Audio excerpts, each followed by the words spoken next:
So just taking a quick look at Polygon on our daily time frame. As we can see, very much looking like we are reversing off of those lows yesterday with a very nice big green candle. This is pretty much exactly what I predicted, and a lot of altcoins are starting to see this formation happening. Obviously, we've seen this absolute exhaustive downtrend that we've seen for altcoins for some time, but Polygon recently putting in a big Burj Khalifa-like correction where we had a breakout of that downtrend structure, but we came back inside again with Bitcoin having a little bit of a rollover a few weeks ago, but now getting a bounce to the upside again. Huge bullish divergences coming in on the chart.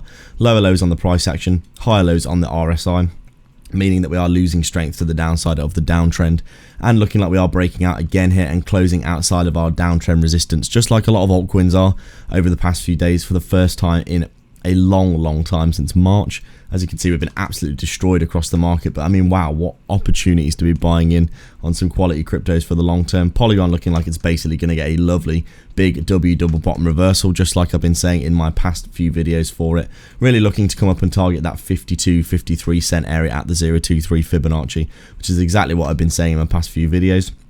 And I do think if that's the case, we'll come in, make this lovely W double bottom pattern, and then probably start a reversal of the big overall downtrend. So things looking good for people buying in at these lows.